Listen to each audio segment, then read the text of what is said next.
Hey y'all, Noni here. Welcome back to my channel. You can call me Noni. Please like, comment, subscribe, and share. Uh,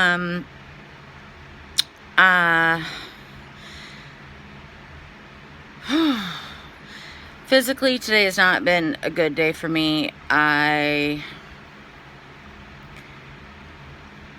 slept until like noon, which, you know, if you have small fiber neuropathy, you know, along with it comes fatigue. And so the part of me that's fatigued, whether it be, I don't know, whatever it is that wants me to sleep, right?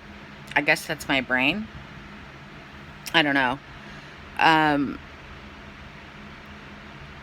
just can't, like, I wake up and my body is aching because I'm not moving, right? I don't know if I've used this analogy with you before, but it's like being the Tin Man, you know, in The Wizard of Oz when he needs to be oiled. Because when I'm still, it didn't used to affect my joints. Sorry. It used to just be my muscles. But now, my joints hurt too. Like my knee, especially the one I fell on. And that just may be the way it is for the rest of my life. But,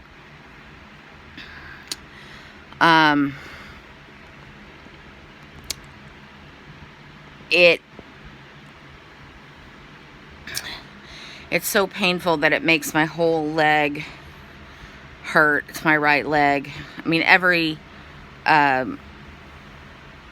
muscle hurts, every joint hurts, but the right side especially, it's like a level 10. Like I would, if I knew it wasn't gonna stop, I would immediately go to the ER.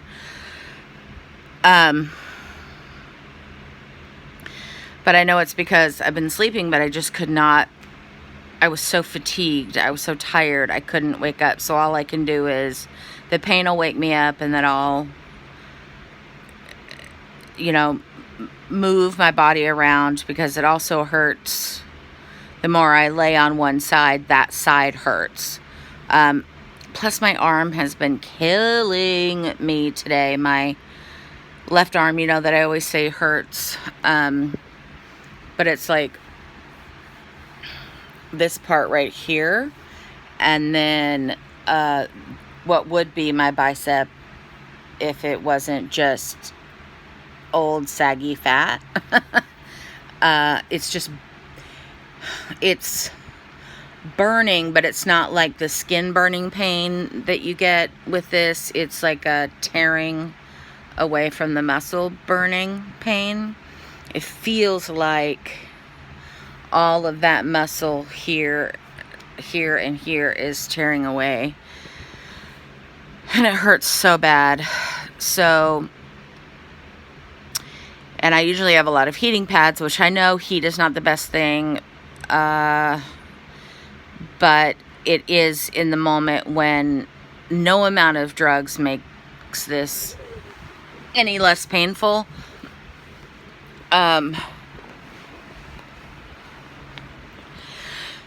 I guess I just take the meds because it feels like I'm doing something. But if I were to rate my pain before the meds and then rate my pain after, on days like this, it would be the same. There's some days where I'm trying to get comfortable in this bed. Oh, someday I will be blessed with a bed that doesn't suck. And I'm very short of breath today. Today's just not been a good health day. But I did get to see my baby girl. She had to pop over to do some laundry because they don't, the boyfriend's apartment doesn't have washer dryer, which, I mean, we've all been there, right? I used to take laundry to my mom's house, my kids, my other, you know, my boys. when they were going through college, brought laundry to my house. So, you know, it is what it is. But I'm just glad I got to see her. And I thought I was going to get her tonight, but she told me, like, last minute, she was like, I forgot I have to take these, because they're the blankets. I forgot I have to take these blankets back to him, or he won't have any blankets. And I'm like, I'm a little bitter. But, look at this jumpsuit that Mimi got me. It's like a onesie shorts outfit, kind of, right? But it just reminded me so much of stuff that I wore in the 80s. Everything, like, in the 80s we had, everything was about the rainbow, right? And, I've got rainbow at going all the way down on the sides. Can you see that? There. And then at the bottom of the shorts, which I won't make you see my horrific thighs. But, and then I have a pair that's exactly the same, but it's like a cranberry color. So these are very comfortable. But I'm sorry, dudes. Whew. I watched on Hulu, which I'd been seeing the ads for, but Hulu needs to do a better job of, like, putting it on their front screen like a banner, kind of like you know how Netflix does or Amazon does, where they do it on a banner like, hey, new movie or whatever. Because I knew I would see advertisements for it, but then I would forget which outlet it was from. And I just happened to come across it today on Hulu. It's called Palm Springs. And it's the one with Adam Sandler. Is that? No, it's not Adam Sandler. Adam Sandler's the guy that Happy Madison and all that. Andy, oh God, the two remind me of each other, but Andy, I don't know, but he is the one that did the Dick in the Box parody with Justin Timberlake, Andy Samberg, no. Wait, is it Andy Samberg? I think it is. What's the other guy's name I just used? I'm hopeless. Anyway, the name of the show is called Palm Springs. I don't know the name of the girl that stars in it with him, but it's a Groundhog Day situation. You know, where, like, you're caught in the loop of every day you wake up and it's the same day, right? It was so good. Okay. I just got a text from my husband that was a link to something on YouTube that says dildo trick shots. So that should be interesting. But it was just so well done. It was so good. I was laughing out loud. I was laughing my ass off. Nobody was home. And I mean, I haven't laughed like that in a long time with a movie. And the girl that was in it, I wish I knew her name. Gorgeous. But she held her own, like, against, you know, Andy Samberg. God, I hope that's, I feel like that's not his name. Anyway, whatever. But it's called Palm Springs. It's on Hulu, which is, I mean, Hulu's not free, but everything on Hulu is free. So if you have Hulu, Go find it. Just hit search and type in Palm Springs. You will not regret it. It is one of the funniest movies that I have probably ever seen, especially Groundhog Day style. Of course, Groundhog Day is one of my favorite movies ever. That has Bill Murray in it and Andy McDowell, and the guy that plays that mullet mayor dude from Schitt's Creek, which is also another one of my favorite shows. The last season should be coming to Netflix in October. And then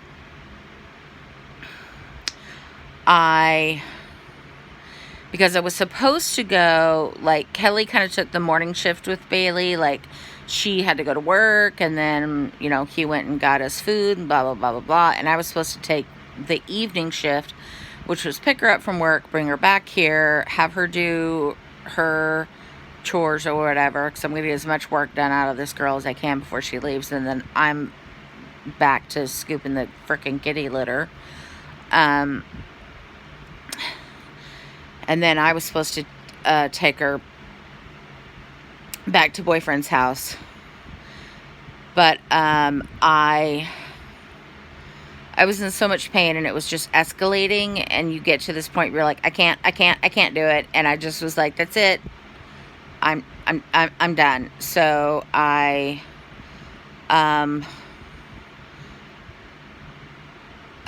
took my meds, which I wasn't planning on taking because I wanted to drive. There's some meds I can take where I can drive, and then there's meds I can take where I don't feel comfortable driving. And I took the not driving meds because I just was like, I can't take another moment of this, and I can't sleep when you're in that amount of pain. Like, there is no sleeping. There's just suffering, and I'm not down with that. So I told Kelly, like, I'm sorry, dude. You know, I really like to share the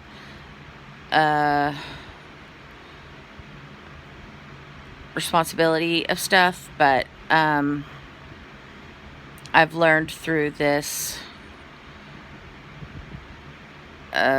disease or whatever to just say screw it, and like, well, this is it, this is the reality. You know, you're gonna have to take her. I can't do it. Gotta make sure my heating pad's up to par. Nope.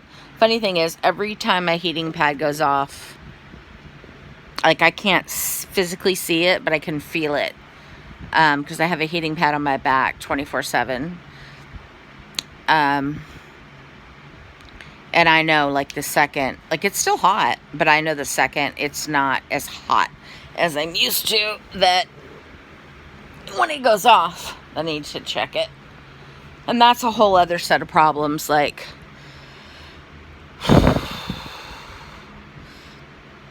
I'm really scared, knock on wood,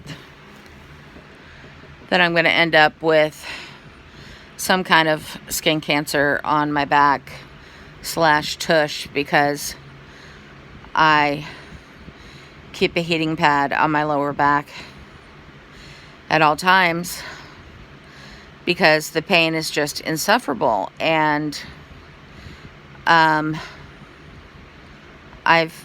been to many doctors, and, you know, they're all just like, man, there's nothing, you know, there's really nothing we can do. And it's like, you know, you get to a point where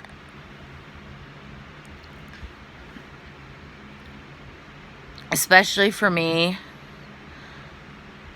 like, I feel like I've been fighting for 50 years, you know, and I'm tired. I'm tired of fighting. I'm just tired. So I don't fight as much as I used to anymore, and I'm okay with that. It is what it is. But, and then after I woke up from my nap, I watched this really cool documentary done by the New York Times but from the view, or the, I don't know what they call it, the point of view of nurses and doctors in the New York City hospitals when coronavirus first started. And up until, I think it started in March, and then I think the documentary itself ended in like May. And you know, I don't see how anybody could watch this documentary and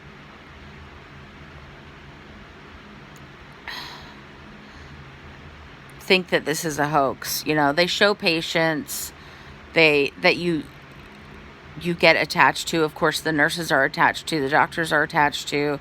This one guy, I didn't know if he was going to make it, and I of course get attached to everybody. So, and his name was Jerry, and he couldn't. What tore my heart out was like, you can't, I mean, that's what makes this thing 1,000 times worse, is because not only do you have an illness that's a part of this huge pandemic, something that we've never seen in any of our lifetimes, right? But you can't be there with your family, which is, I mean, they've done studies. People that have people there with them, their survival rate is much higher than people that don't have people there with them. Like people that are there with cancer, or people that are there that have had an emergent situation, or people that have had surgery. When their family is there and they're surrounded by that love, and they have a reason to go home because they want to go home with their wife or their kids or whatever, their survival rate is much higher. And these poor people are dependent on the mercy of these nurses who are absolutely phenomenal. My aunt was a nurse, so I very much hold them in high esteem, and I always wanted to be a nurse, but based on earlier videos, college just wasn't for me. I didn't have the self-confidence that I think I needed to get through it, especially the math part. Like, no. Me and college math,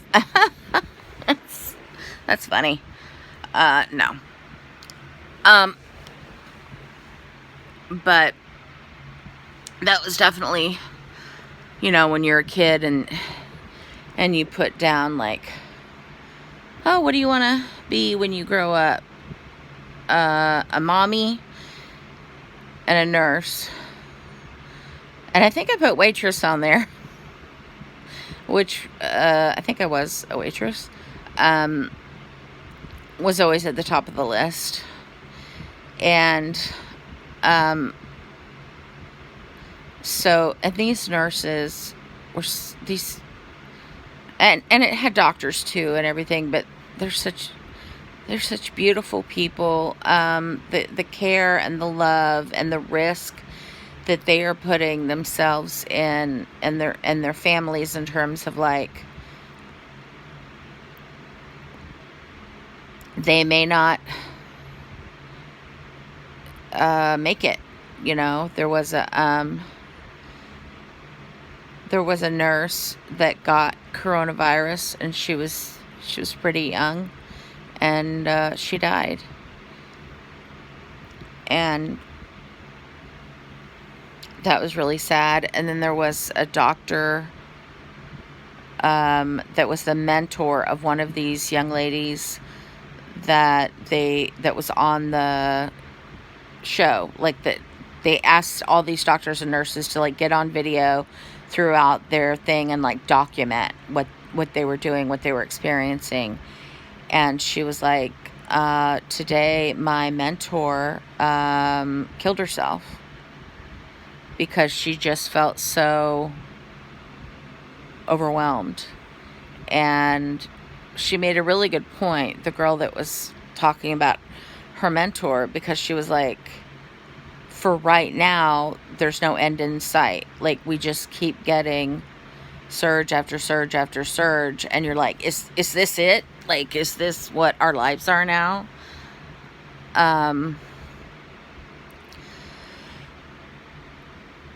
So of course I cried watching that one.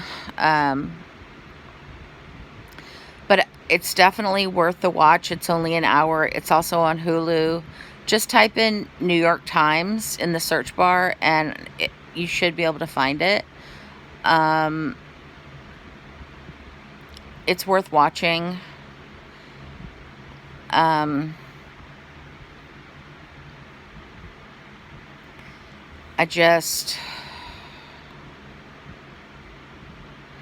don't see how you can watch something like that and then...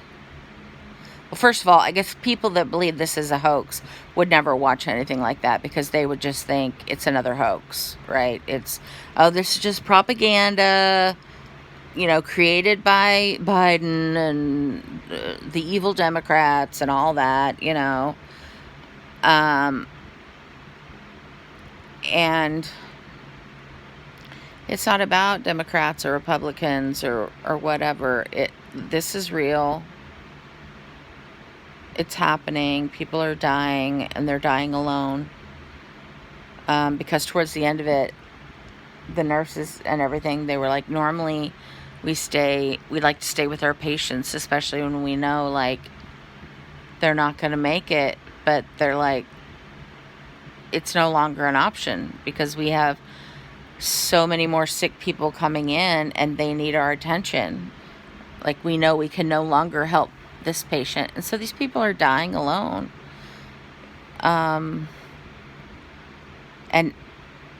not being able to breathe, like dying alone and drowning, laying in a bed drowning. Now, I do believe they put them on a ventilator and they put them in a coma on a ventilator so that there's no suffering. And thank God we have the ability to do that now, because I can't imagine it. So, yay. But what else was it? I remembered my video yesterday. Did I put that up? I think I did. Where I was like, ooh, I have something I wanted to tell you guys, and then couldn't remember what it was. And then this morning I remembered what it was, and now I don't remember what it was. I didn't write it down. Oh, I do remember what it is, but it's a weird segue. But I feel like if I try to remember to put it in a different video, which I still can do, but I want to say it while I remember. Given my past with abuse, when I was a young kid, and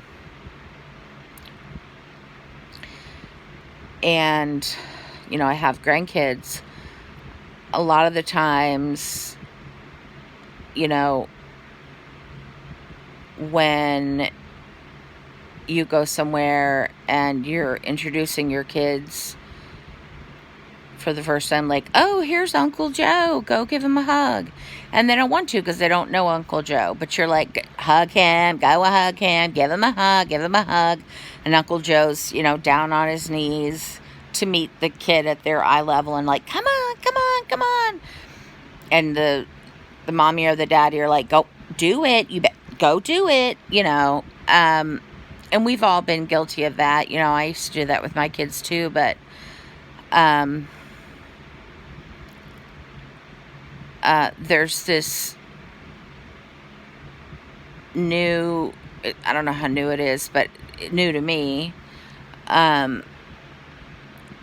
where a lot of people that have been victimized, such as myself, are saying, like, we have to give these children autonomy over their own bodies, starting from as little as we can get them to understand, like, you are allowed to say no to anybody.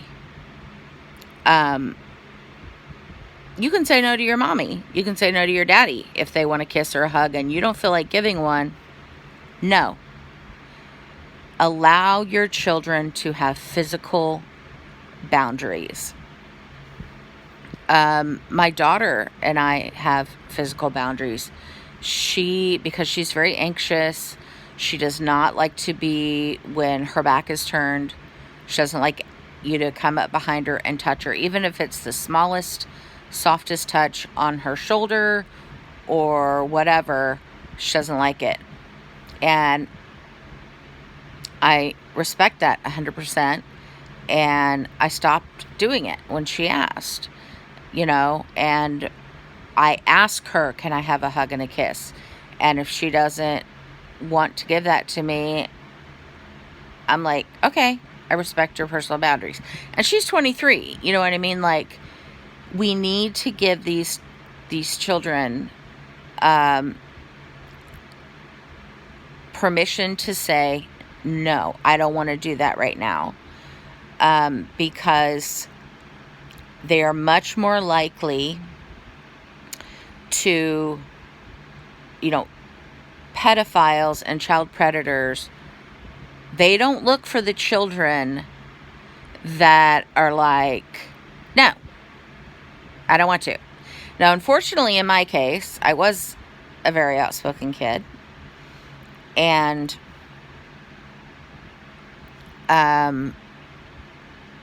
when my mom first met this bitch, which is what I call him, he wanted to hold my hand. We were going through the mall or whatever. And I was like, no, you're not my daddy. I don't want to hold your hand. And she made me. So, hello, I'm making a video. Hello. The blankets that were already in the dryer, I put outside to get more dry because the one that was in the wash needed to go ahead and try to get started. You know what I mean? Yeah. So that's where that big black one is though? The big black one's in the dryer? Yeah. Okay. Thank you. You're welcome. Anyway, so that's my point, is just allow your kids, teach them, and just to feel comfortable saying no to any adult, whether it's one they know, a teacher, a mom, a grandma, a friend, whatever, to say no, I don't want to do that right now, so that they have boundaries. Even with Hippo, like, there's plenty of times, or like when I'm leaving, I was like, can I have a hug and a kiss goodbye? And he's like, he runs away and hides, and he's like, no. And I'm like, that's fine, you don't have to. I love you anyway, and I'll get a hug next time when you're ready. Your kids that are able to have a say over what happens to them are much less likely to be targeted by predators, because predators want the kids that aren't going to put up a fight, aren't going to say anything to their parents, that can be more easily groomed, or in my case, have parents that are like, no, hold his hand, he's your stepdad, he's your dad now. He actually was my adopted dad, but and that's a whole nother story. But anyway, that was just something I've been thinking about a lot, and that I don't know if it's talked about enough, but I think it's super important that everyone has their own physical boundaries and feels comfortable expressing them and saying, I don't want to be touched right now. And it's not about being mean to that person, or you're just saying, I don't feel like it right now for whatever reason, and you don't have to explain yourself. And if the people in your life really love you and care about you, that's all you should have to say is, I don't really want to right now. And then that's it. Okay, no problem. I love you, you know. So that's the thing I have been forgetting to bring up. And so I know this is a little hodgepodge of a video, and I have no idea how I'm even gonna title it because it's so all over the place. But I'll probably just title it something like Flare, because ultimately that's what it started out as, and it's what it will end as, I'm sure. But that is it. I hope you guys have a lovely evening. Please watch Palm Springs, and if you watch it, tell me what you think, because it's really good. All right, y'all have a beautiful day.